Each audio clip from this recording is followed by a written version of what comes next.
दोस्तों, आरएसएस से जुड़े राकेश सिन्हा का एक खुलासा काफी खास है। गोदी मीडिया पर पहले भी सांप्रदायिकता द्वेष फैलाने का आरोप लगता रहा है, लेकिन पहली बार किसी दक्षिणपंथी नेता ने सार्वजनिक तौर पर स्वीकार किया है कि उन्हें एक मीडिया हाउस ने बकायदा फोन करके समझाया था कि उन्हें किस तरह से डिबेट शो में एक मुस्लिम मेहमान के टोपी और दाढ़ी को टारगेट करना है।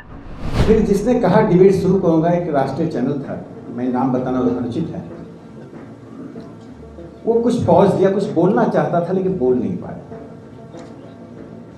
आधे घंटे बाद फिर फोन आया कि आपने बता ही दिया।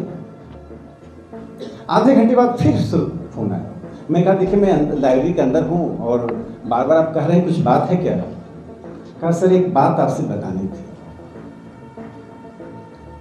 डिबेट में जो एक मेरे मित्र अंसार रजा जी आते थे, तो अंसार रजा आ रहे हैं, मेरी उनसे बात हो गई है, उनको क्या बोलना है मैंने बता दिया। थोड़ा सा आप तो उग्र हुए, आप बहुत शांत रहते हैं, अच्छा नहीं लगता।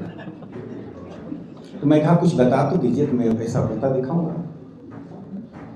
तो कुछ अभद्र बर्बरतापूर्ण शब्द उन्होंने मुझे कहा बोलने के लिए, दाढ़ी के ऊपर, टोपी के ऊपर। मैंने कहा बहुत अच्छा, मैं जरूर बोलूंगा, कुछ और है तो बता दीजिए। फिर आधे घंटे बाद मैंने उसको फोन किया कि ये काफी नहीं है, कुछ और बताइएगा। कहा सर अब आप जो बोलना है बोल दीजिए, आप दोनों झगड़ा करेंगे, मैं बीच बचाव करूंगा, फिर डिबेट हिट जाएगी, आप भी ट्रेंड करेंगे ट्विटर पर, मैं भी करूंगा। राकेश सिन्हा की ये साफगोई काबिल तारीफ है, लेकिन ये गोदी मीडिया का अर्ध सत्य है। पूर्ण सत्य यह है कि आज की तारीख में गोदी मीडिया के डिबेट शो को पूरी तरह डिजाइन किया जाता है। शो शुरू होने से पहले ही प्रोड्यूसर तय करता है कि मेहमान किस अंदाज में एक दूसरे से संवाद करेंगे और एंकर की उसमें क्या भूमिका होगी। आसान शब्दों में कहा जाए तो डिबेट शो में प्रोड्यूसर जो होता है वो मदारी की भूमिका में होता है और मेहमान उसके इशारे पर उछलते कूदते हैं। ब्रेक खत्म होते ही एंकर रागनी तुम दोनों को उकसाएगी। पहले तुम दोनों आपस में गाली गलौज करना। रागनी तुम लोगों को जितना शांत कराएगी, तुम लोगों को उतना ही ज्यादा बवाल काटना है। उसके बाद तुम दोनों रागनी को धक्का दे देना। रागनी स्टेज से नीचे आ जाएगी। उसके बाद तुम दोनों अपने जूते चप्पल निकाल कर आपस में भिड़ जाना, एक दूसरे को दे जूता दे चप्पल। मीडिया लाइफ उपन्यास के लेखक शशिकांत मिश्र टीवी मीडिया के पूर्व पत्रकार हैं और उन्होंने अपने उपन्यास में टीवी डिबेट शो के एक और स्याह पक्ष को उजागर किया है, मेहमानों के बीच गाली देने और सुनने का रेट। भाई आज 1000 से काम नहीं चलेगा, आज तो मैं 2000 लूंगा। 2000 वो भला क्यों? रेट तो 1000 का है। हाँ, लेकिन इस रेट में केवल बहन की गाली सुनने की बात थी, लेकिन आज तो मैंने माँ की गाली भी सुनी है। चैनल में गाली का रेट फिक्स था। गाली रेट में मातृभक्ति पर जोर था। माँ की गाली देने और सुनने पर सबसे ज्यादा पैसा मिलता था। गाली देने और सुनने की संख्या के साथ साथ गेस्ट के कद और पद को देखकर भी रेट में कमी बेशी होती थी। और ये भी तो देखो, मैंने माँ की गाली देने और सुनने के साथ अपने पायजामा का नाड़ा भी तो ढीला किया है।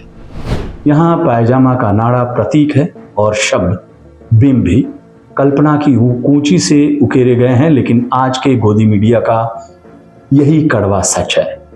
आरएसएस विचारक राकेश सिन्हा ने डिबेट शो को हिंदू मुस्लिम रंग में रंगने के जिस साजिश का पर्दाफाश किया है, उस पहलू को विस्तार से बयां करते हुए मीडिया लाइफ में लिखा गया है कि और सुन, जाते वक्त असाइनमेंट को बोल कि शो में एक पंडित और एक मौलवी को बुला ले और बोल देना कि गेस्ट ऐसा बुलाए जो पंडित और मौलवी जैसा दिखे। पंडित के माथे पर बढ़िया त्रिपुंड लगा हो, गले में रामनामी भगवा गमछा हो, बड़े वाले रुद्राक्ष की माला हो, रुद्राक्ष का छोटा दाना स्क्रीन पर ठीक से दिखता नहीं है, संस्कृत के 2-4 जुमले उछाल ले, ऐसा पंडित होना चाहिए। और मौलवी के सिर पर टोपी जो है मस्त होनी चाहिए। मौलवी की दाढ़ी जितनी लंबी हो उतना अच्छा, और पायजामा नीचे से जरूर उठा होना चाहिए। दोस्तों, आपको जानकारी के लिए बता दूं कि मैं खुद लंबे समय तक टीवी मीडिया से जुड़ा रहा, लेकिन मेरे दौर में कभी भी टीवी मीडिया मदारी की भूमिका में नहीं रहा।